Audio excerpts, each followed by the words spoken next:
Hello friends, today we will see the next topic from the digital communication that already we have started the unit first. Okay, that is a random processes and the noise. Random processes and noise. In that we have covered the topic as what is the definition of the random process. Then after that we have seen some functions related to the random processes as the properties of the random signals, then sample functions, what is a ensemble, what is the similarity between the ensemble and the space sample space. After that we have seen the classification for the stationary process, classification of the random processes. In that we have classified random processes in the three different types, as first one is a stationary and the non-stationary process, second one is wide sense or weakly stationary process, and third type of the random process, it is a ergodic processes. In that we have started the stationary and the non-stationary type. In the stationary and non-stationary random processes we have discussed what is the stationary process, okay, and after that we have discussed the what is a non-stationary process. In this stationary process we have started the bit as definition of the strictly stationary process. In that we have seen two properties of the strictly stationary process. After that we have seen a function as a mean. Now today's lecture we will discuss regarding the autocorrelation function of the process x of t. Today we will discuss autocorrelation function. Autocorrelation of x of t.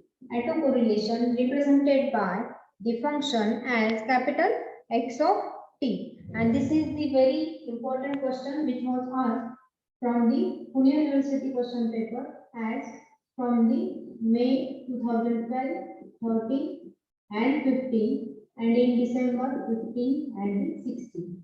When they are asked only the definition, that is 42 marks, but when they have asking regarding the with the other functions as what is the definition of the mean, what is the autocorrelation, after that that question will be having the more marks than more than the 4 or the more than the 6 marks. Okay, now we will see the definition of the autocorrelation function.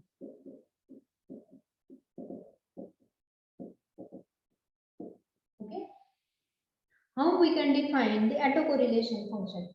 In that the autocorrelation process x of t is defined as the expected value of the product. This is nothing but an expected value. Expected value of the product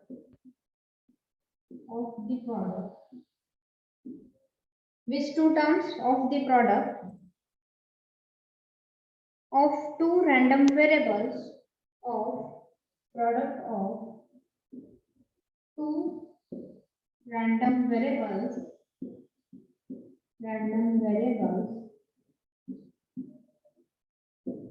which are these two random variables, capital X of t1 and X of t2. These are the two random variables, X of t1 and X of t2. These two variables are obtained by observing the given process. These two variables are nothing but obtained by observing the variables, which are the two variables here as small t1 and t2. Observing the two variables t1 and t2 at the given process t is equal to t1 and t2. At the given process t is equal to t1 and t2 respectively. That's why we can define the autocorrelation of the x of t. It is nothing but this is the expected value of the product of the two random variables.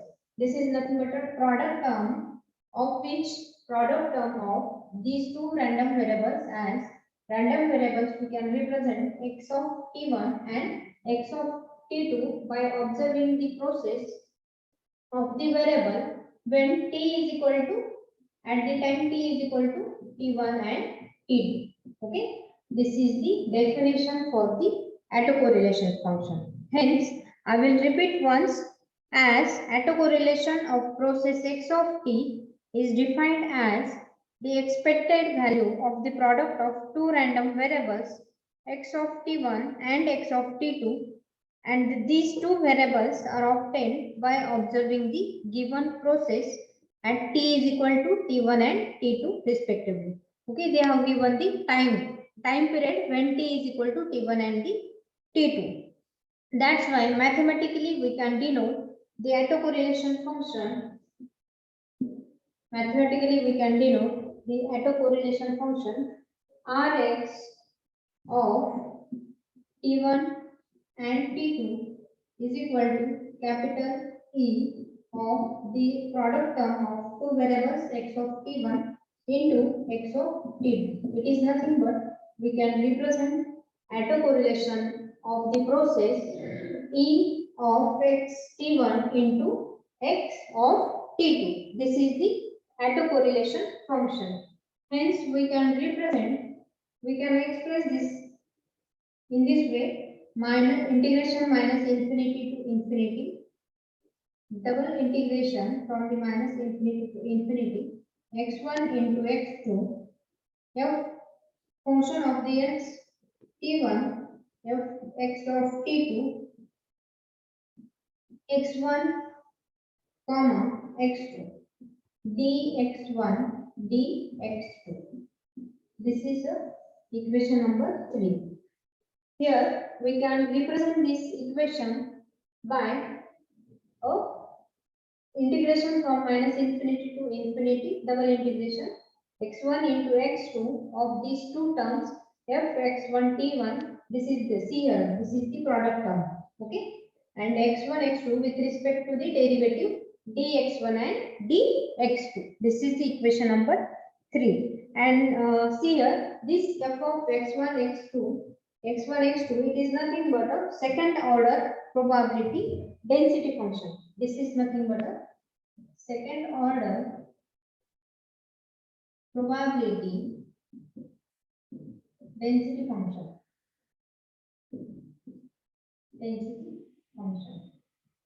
Okay, and this is the equation for the autocorrelation process of the function x of t. Simply you have to remember that what is the autocorrelation of the function x of t. It is nothing but it is a product of the two variables x of t1 and x of t2 when the process having the time varying of t with respect to the t1 and t2. It is nothing but a autocorrelation function.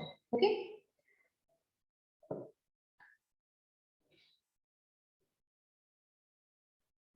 Now, next we will see the another bit from this random process and noise. As we have discussed regarding the autocorrelation, we have seen what is the mean, what is the average. Now, the next term it is autocovariance function. Okay, autocovariance function.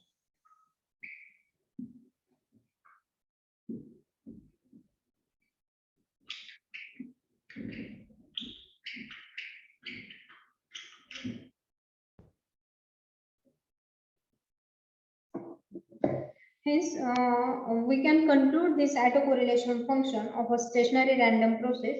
It is dependent only on the time difference t2 minus t1. We can conclude that this autocorrelation function, it is only depend on the time varying as t2 minus t1. T2 minus T1, because whatever the product term is there, it is only dependent on the time difference between the T2 minus T1. That's why it is dependent on only on the time difference T2 minus T1. That's why we can say that this Rx of T2, T1, T2 is equal to nothing but a Rx of T2 minus T1 for all T1 and T2, and this is called as the equation number 4. Okay. Whatever the autocorrelation function is there, it is only dependent on the value of T2 minus T1. So remember this final equation as R of x represented by the T2 minus T1. It is the difference between the time period of T2 and the T1. Now next, autocovariance function of a stationary process. Autocovariance function of a stationary process.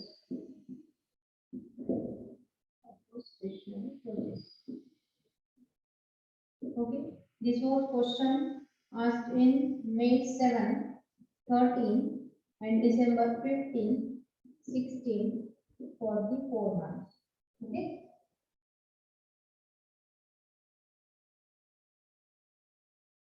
The autocovariance function of a stationary process can be mathematically represented by autocovariance, that's right. Notation is capital C, small x. CS, it is nothing but a autocovariance. Covariance for the C for the covariance. T2 minus T1, when the time difference in between the T2 minus T1.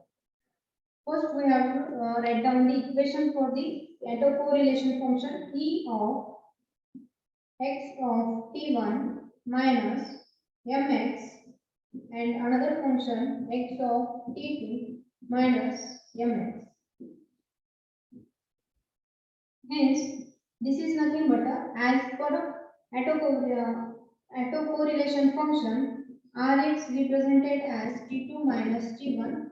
By solving this equation, we can say that x of T1 minus mx, x of T2 minus mx, hence mx term will take common outside the bracket. It is nothing but a mx square, and it is a Rx, it is nothing but a T2 minus T1. How we can express this Rx of T2 minus T1? This term, it comes from the equation number 4. See here, Rx of T2 minus T1, it is nothing but a definition of the autocorrelation function. That's why we directly take this equation Rx of T2 minus T1 from the equation number 4, and here minus mx multiplication is there, that is nothing but a minus mx square. It is a equation number 5. Hence, here C of x, it is nothing but a autocovariance function.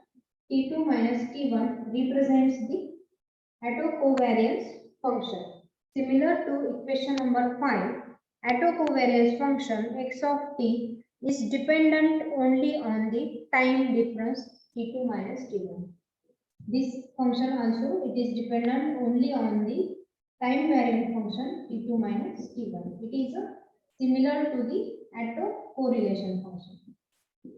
See here, autocorrelation function, it is also dependent on the time variance function T2 minus T1. And this definition, it becomes from the autocovariance function. That's why it is nothing but similar to the autocorrelation function. Autocovariance function also depend on the time variance T2 minus T1. Okay.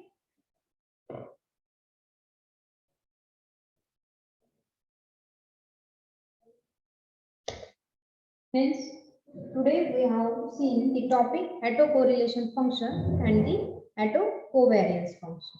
Okay. Now today we will stop here.